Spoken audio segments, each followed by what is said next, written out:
Hey, welcome to the Church Explained podcast, a conversation to develop your leadership and grow your church. Our goal in this podcast is to share inspirational insights and ideas to resource leaders, churches and teams through a conversation with key team players at Icon Church and other guests.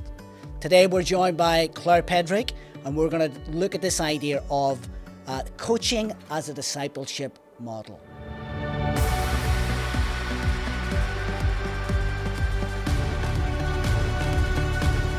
Hi everyone, thanks for taking the time to listen to this podcast. I want to let you know up front, we did have a couple of internet dropouts during the recording of this show, but it's really worth listening to. If you can just put up with those couple of dropouts on the Zoom call, you will not be disappointed. Our guest, Claire Pedrick, shares some amazing insights we don't want you to miss. Hi, I'm Dave McKeown. And I'm Nathan Benger, and we are your hosts on the Church Explained podcast. Today we're joined by Claire Pedrick, the managing partner of 3D Coaching, and whose mission is delivering and developing deep and simple coaching across the world. She's also the author of the book, Simplifying Coaching. It is a brilliant book, this one, and I highly recommend it. Hey, welcome, Claire, to the show. Great to have you with us. We'd love just to find out a little bit about yourself and your role within the coaching world, if that's okay. Well, that's quite a question, Dave. It's very good to be here. Thank you for having me. So I've been a coach my whole career since the 1980s.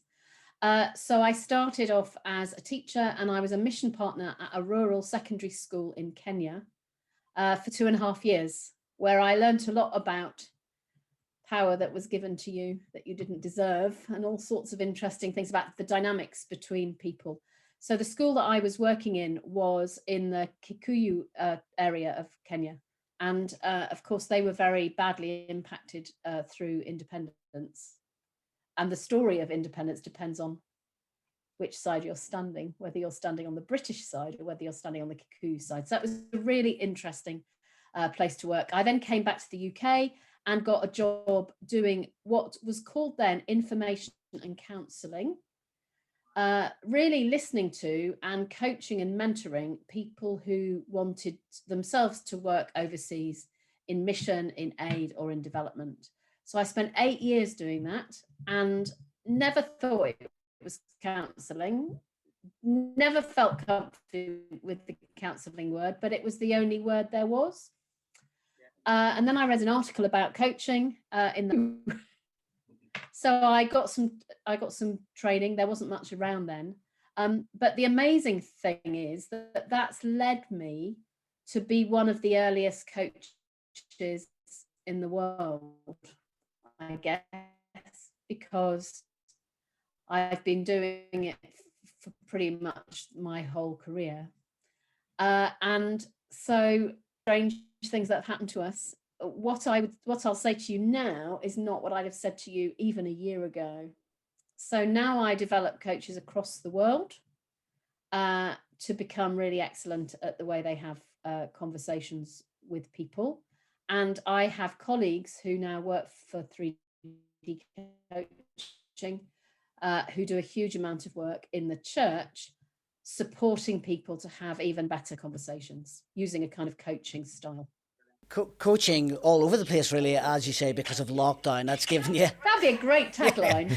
Coaching all over the place. Yeah, you can do that on your website. That's free of charge, that one. Thank you. Yeah, so as you say, so you've been coaching for a long time now, lots of experience. You've done it, worked with different people really as well, different organisations. Do you want to share a little bit about that and the different organisations you work with? Yeah, so we work across organisations, which is a really interesting journey for somebody who started out pretty much in the parachurch world. We then got a piece of work in 2003, I think it was, in the National Health Service. And we now do a huge amount of work in the NHS. We also work in business and corporates, but that's not my personal preference. I have colleagues who do that. That for me, personally, there's something about values and working with people who have common values. And my colleagues do some great work in corporates as well. So we work everywhere, as you say, everywhere with everyone. Everywhere. It's the new strap line. You mentioned that the coaching language, obviously counselling was the language, but that felt uncomfortable. The coaching language is fairly new language, but I guess there are quite a lot of different models of coaching out there now. How would you define coaching?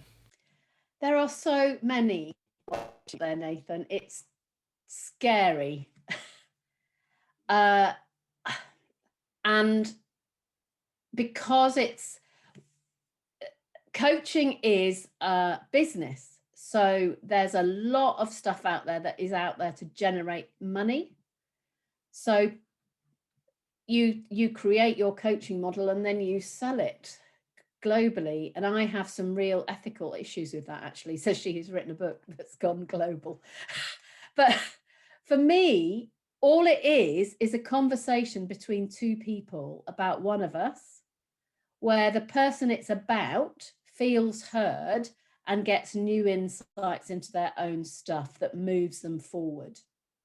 So for me, the difference between coaching and counselling, for example, is that although they might look the same, in coaching, there's a future focus thing, which is about what's happening and what you're going to do next. Whereas in counselling, there's often some attention that needs to be paid to something in the past that needs a bit of work in order for somebody to move forward. So future focused, optimistic, which of course really fits with faith. And of course, if you look at the way Jesus had conversations with people, people felt heard and got new insights into their own stuff without him saying very much in what we read in the Gospels. I mean, of course, we don't know what we don't read, what isn't in the Gospels. But I think that Jesus had a real coaching style. Mm. Well, let's just pick up on that if we can a little bit, because obviously one of the aspects we want to talk about today is can coaching be used as a model of discipleship? You know, that's a big thing in the church at the minute. Discipleship, we really believe it's important to teach people, help them grow. So let's try and draw that out. Do we think we think that's true? Can it be used as a model of discipleship coaching? Well, I think if we're going to talk about discipleship, I think we need to talk about power. Okay. So if a disciple is a follower, actually, I think that means a follower of Jesus. But I think that the models that we've used in the church over centuries have meant that discipleship is often a follower of the person who's forming you. And I think that can create a dependent relationship where the disciple gives power to the leader. And actually, I don't think that discipleship and that kind of dependency sit comfortably, I think, is about following. It's also about finding our calling and stepping out and living the life that we're called to live. And that requires risk and a level of agency where I take responsibility for my journey. Really interestingly, I went to church yesterday in person on Sunday. And in the sermon, the guy was saying that Tony Campolo in the 90s wrote in a book that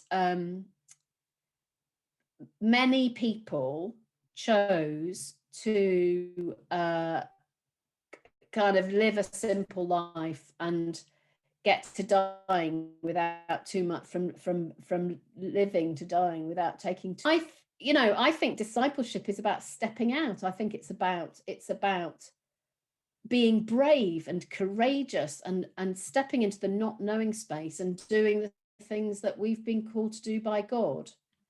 And I think that coaching encourages us to do that in a way that's amazing. But I think that the culture of dependency that often happens in some churches actually makes that capacity to take risk and to follow and to fly and to flourish much more difficult. Well, it's a great word you've picked up on there, that word flourish. In fact, that's part of our vision statement as a church, isn't it? Yeah. You want to just mention that? Yeah. So obviously, as Icon Church, we have a vision statement which says human flourishing, which is kind of, if we broke it down, it would be that people living their best life. And I guess for us, we want to guide people to live their best life. We've kind of wrote down here that, like, Jesus asked around 135 questions, which kind of drops into this coaching model, in terms of he's asking questions to get people to move forward in their life, as you were talking about, like taking risks and doing that. And would you see that as kind of like a role of a coach, like asking those questions that draw people to a greater life, a more flourishing life? There's so many things I want to respond to that, Nathan, and I'm just looking for a little message on my phone which gives a bit of insight into this, that was sent to me the other day by a colleague, which I'm just going to find if I can. I can't find it.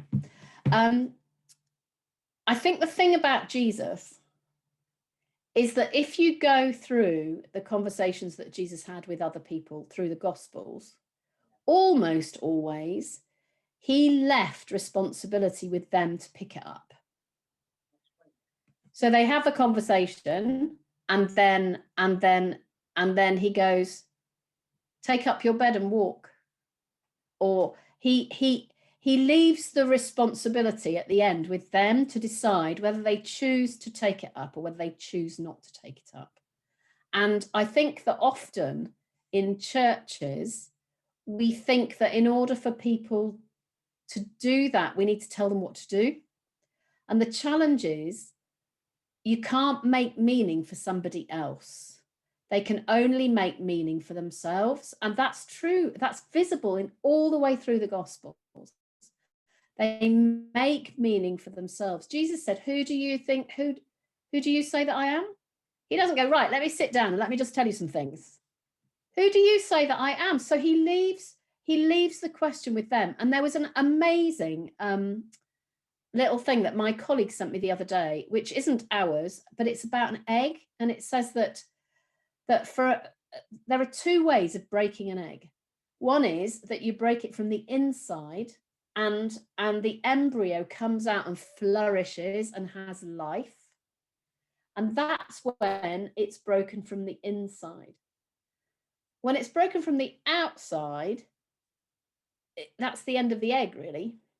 You can use it to make a cake, but it doesn't flourish and have future life. And I think that's interesting in terms of making meaning, because I think that certainly in my experience of being brought up as a Christian and going through different churches through various stages of my life, when I've lived in different places, I think there is a bit of a pressure or a belief or an assumption that we need to make meaning for others and then they'll take it. But they need to make meaning for themselves. And that's what Jesus did. Really good. Yeah, I think that's pretty powerful. That I think one of the issues we often face in churches is we're trying to solve everyone's problems. So someone may come to you as the leader and they expect you to have all the solutions, where I think actually a better model is to point them towards Jesus. And try and draw out the best of them, really, rather than trying to solve their problems. And I think that lends itself more to coaching, and maybe just trying to, distinguish between those two different styles of coaching or mentoring or whatever we want to call it today.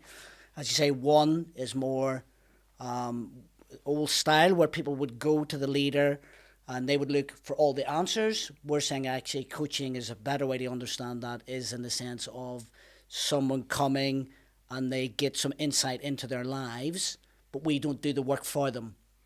And I think that's a challenge because a lot of leaders want to do the work for someone. They Yeah. we're almost so eager, we want to get them over the line, and that's sort of a passion to help them. But sometimes that's the mistake, isn't it? Where we Yeah. try and help someone to get over the line, but actually we're doing the work for them rather than them doing the work themselves. Yes, and it looks like it's had an impact. But as you're talking, I'm thinking about the parable of the sower. There's something, isn't there, about really wanting things to grow. But actually, people grow when their roots go deep, and their roots go deep when they made their own meaning. And one of the issues about giving people solutions is that what we're actually saying is, because I don't think you can do this yourself. And that is deeply disempowering. And although we might like it, so I say, I don't know what to do. I don't know what to do. Tell me. And you tell me. If it doesn't work, then I go, well, Pastor David. Yeah. Hey, Pastor Nathan. Yeah. Okay, Pastor Nathan. That's a bit rubbish. Yeah. Yeah, so I think it's a real challenge, because I think in the church there is something about performance, which is, how do we measure whether we're doing something that we should be doing? And green shoots is a good measure. But that doesn't mean that they're people who will grow. And I think people grow when they take responsibility. And I think that's what we need to really learn from the Gospels. Do you think that's a challenge for? I'm even just thinking of myself, who, when you grow up or you become a leader, because many times you solve problems, and and it's not always people's problems, but you solve problems, and you do things, and you say, right, let's do this way, and you kind of get responsibility because you've solved a problem, or you've been given a responsibility and you've had to solve problems. Do we do that then? Is that one of the challenges for church leaders, people in church with responsibility, that actually we think we've got to solve everybody's problems? I think that's a huge issue. And the more that happens, the more the power differential between you and everybody else gets bigger. And if this is about a community of followers of Jesus, then actually, that, as much as we need leaders, we need people to be traveling together. So I like the idea of, well, actually, it's in the Bible. If you read that passage about Jesus on the Emmaus Road, traveling with his friends, they walk together. He doesn't tell them a lot of things. He listens, he helps them to make meaning, and they travel together. And he's with them, kind of next to them as they walk. And I think one of the issues about leaders, about fixing leaders, is you get too far ahead of the people that are traveling with you. And then you become, I mean, it's interesting, your church is called Icon, because the word that comes to me is you become an icon, you become a guru. And actually, we're following Jesus. We're not following the leader of the church. And so I think the church is amazing. And I think also, 2,000 years after Jesus died, we've still got communities globally of people following Jesus, who are disciples of Jesus. And that is just phenomenal. And I think there's always more to learn. Yeah, just picking up on that a little bit, Claire. I think in one sense it's good if people are disciples of Jesus. They're not necessarily our disciples. That, and I think that's the difference there, isn't it? Because if people are our disciples in the sense, then that's where you get the problem with the power differential there. But if they're disciples of Jesus, well, there can be that unequalness of power in that sort of sense, because Jesus is who he is. So they're following him, they're relying on him. That's very different than a leader, though, isn't it? Yeah. So it's interesting just to pick that up as well from that point of view. Yeah, and I think there's something about leadership that says, actually, what's the least that I need to do in order to facilitate the journey of these people with Jesus? And how do you travel with them? So, for example, if I come to you and I say, tell me what I should do about this, and you tell me, next time I'm not equipped to make that decision, and I need to come back to you and I need to ask you again. So, for example, we moved, as you well know, Dave, we left a house 6 months ago and are finally in our new destination.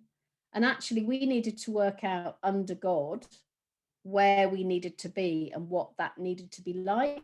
And actually, what we know is, what we believe is, that we're called to be in this new place 3 hours away from where we lived before.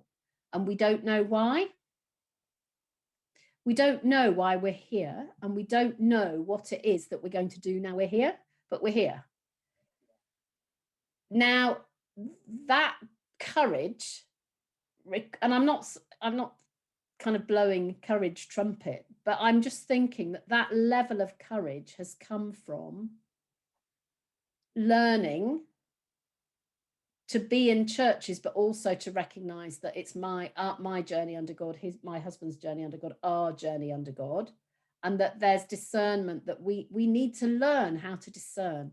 We need to learn how to make good decisions, and we need to learn how to make mistakes. And we need to learn how to fall over and pick ourselves up again. Yeah. No, that's really good. I was just going to ask, so if I'm just thinking of people who are listening, how do we help people to do that? How do we help people to be able to discern, to be able to have that courage? How can we kind of coach people to actually living their best life? I think you facilitate them thinking. And I think there are lots of ways of doing that. So, for example, sometimes people just don't know, do they? They just don't know how to make a decision. So if you said to me, I'm just wondering whether God might be calling me somewhere else, I might say to you, is it useful if we think about what we know about how God calls people? How's God called you before, Nathan? And then I might say, is it useful for you for me to just say a little bit about what happened for us? So this happened, and then this happened, and then this happened. And then to say to you, so in terms of that, what are you learning about discernment? But actually, for me to say to you, I think God's calling you to do this, number one, isn't teaching you to discern for yourself. It's number two, it's teaching you to follow me. And number three, it's really big risk for everybody. So I might say to you, as I hear you talking, I wonder whether, have you thought about, which is a different kind of discernment, which is the same thing, but it sounds different and it leaves responsibility with other people. But I think there are two things that the church needs to do better. One is leaders need to talk about the fact they're disciples too. And I know that's an assumption, but I don't hear it very often. So leaders need to say, I'm learning, I'm falling over, I'm making mistakes. And what I learned this week was this, or what I learned last week was this. And I think also we need to travel with people and let them make mistakes and support them as they build from that. Brilliant, Claire. So just a couple more questions that we just want to try and draw out. What do you think are the most significant challenges that church leaders face? We've covered a little bit, I think, when it comes to coaching. Like if a leader's coaching and helping others, what are the challenges they face, do you think? Well, one challenge is that if you and I are having a conversation and I really want you to tell me what to do, and you really want to tell me what to do, it's quite difficult to step back from that and to facilitate the other person to process. So I think that's a pressure. I think there's also a pressure if that's the way you were formed as a human being, as a Christian, and as a leader. It takes quite a significant amount of courage to do something slightly different. And I think one of the things that I notice in ministerial, in the training of ministers that I've seen across denominations and in non-denominational churches, is that often there's a model, a pastoral model, that says people are broken. But actually, there's another theological model that says, we're all sinners and Christ died for us. Absolutely. And we're all made in the image of God. So your thing, Nathan, about flourishing, where do you sit on that continuum? Because if you sit on the pastoral view, is actually we're all sinners and Christ died for us. Absolutely. But what that does is it keeps people quite static. Whereas the other model, Jesus said, I've come that you can have life in all its fullness. And that's what flourishing is, isn't it? And actually, that's about really encouraging people to step out and step up. It's really interesting because we found ourselves in a church that's very different from the church that we left. And one of the things that I really notice is that the church here is just bonkers about stepping out and doing stuff. As in, people will just do it and then they'll come and they'll share it on Sunday. I did this, and they've been sharing it on Zoom. I did this and I did that and I did the other. Whereas the church we've come from was very cautious.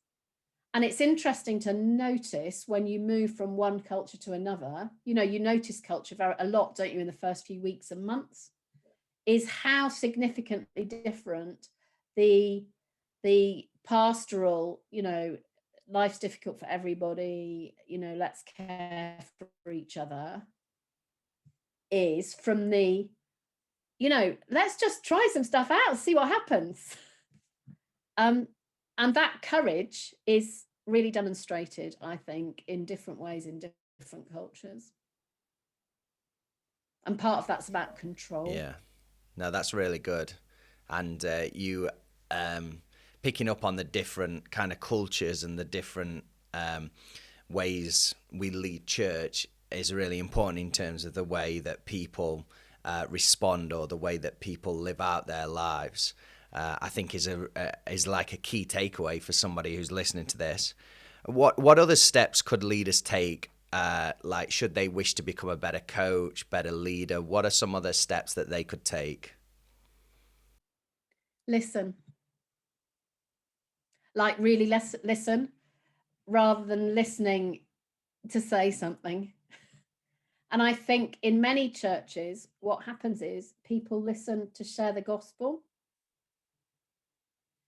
So you're with somebody and you're actually, so as much as you're listening, you're also listening for the hook of where you can share the gospel. And what that means is you're not listening as deeply as you could be. So I would say, listen, stop talking, and facilitate other people to travel their journey as a disciple. And that will take courage for you as a leader, because there's a bit less control. Yeah, I like that, Claire. I mean, one of the phrases that you use, that obviously I've been in some of the coaching, I want to say classes, I don't want to call them classes, but some of the coaching training with yourself. And one of the key things that you often say is when we're with people, to observe and don't diagnose. And I think that's a key thing as well. Just coming back to that idea of listening, because so often we can be with people and we're trying to diagnose what the issue is, and we're trying to give them the solution rather than truly listening and letting them asking the right questions and getting to the right insights themselves. And I think that's key really as well. Maybe that's something that leaders could take away if they're listening to this Definitely. or watching this. Yeah. They could think, okay, well, maybe I'm just going to listen and observe rather than diagnose. Do you want to say anything on that? Yeah, I think it's about saying what you see. So I had a conversation with a friend last week or the week before, and she said, I don't know what to do. So she was talking about a difficult work decision, and she said, I don't know what to do. And I said to her, I haven't seen you for weeks.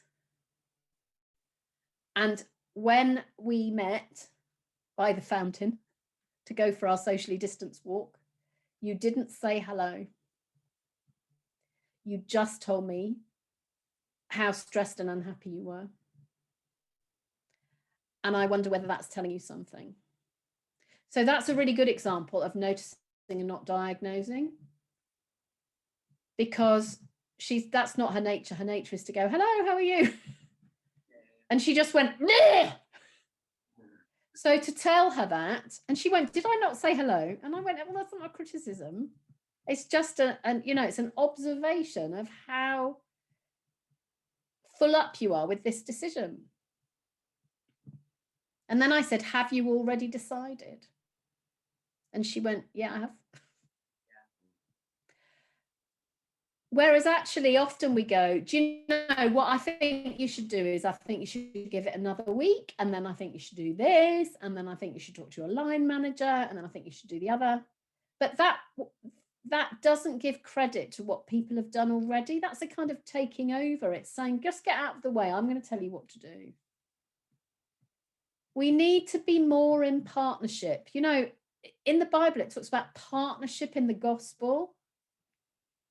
Partnership is about people traveling together, not one person telling the other person what to do. And I know that is not the intention of church leaders, but I also know that that's often how it is experienced by others.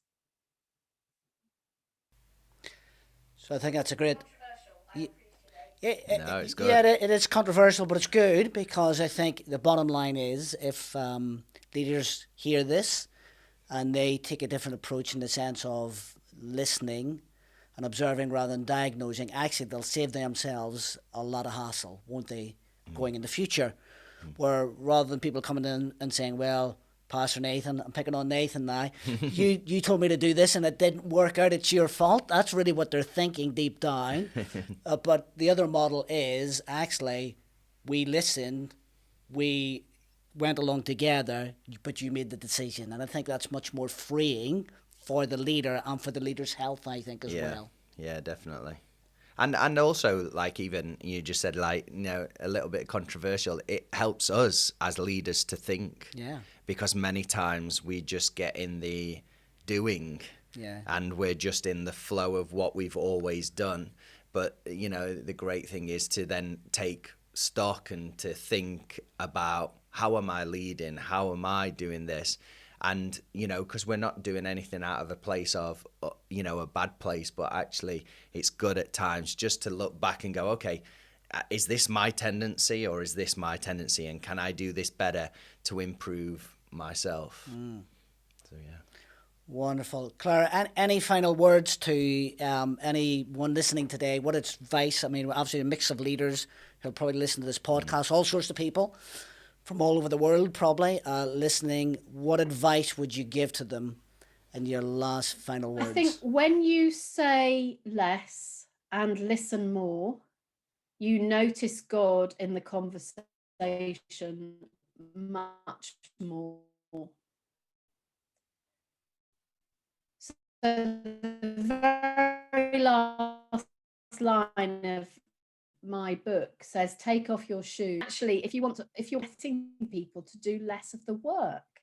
But what I notice with people of faith is that they start off by going, this is a real business model, I don't like it. And then at the end, they go, my goodness, it's much easier to discern when people are saying less. And it's also much easier to notice God in the moment, in the room, speaking. When you say to somebody, did something just happen there? which is a question, rather than I think God's telling you this. Because it's exactly the same. It's observing the same thing, but it's doing it in a slightly different way. So my final advice is take off your shoes. The place you're standing is holy ground, and it's the place you're standing together. So how do we have that real deep respect with people where we demonstrate a belief that they're robust enough to deal with their own stuff? Because Jesus did that. Excellent. Great. Well, that's it for this episode. I want to thank Claire for being with us today, and it's been so good to have Claire talking around this idea of coaching and discipleship as well. And if you want to find more about what Claire does, then you can check out the company website at 3dcoaching.com. And I went on earlier, and there's some great stuff on there. So again, thank you, Claire. And for anyone who's watching, please check out icon.church/open. We've got loads of resources on there. And wherever you're consuming this content, please like, subscribe, rate it, share it with people who it would really benefit. And we look forward to seeing you next time on the Church Explained podcast. We'll see you soon.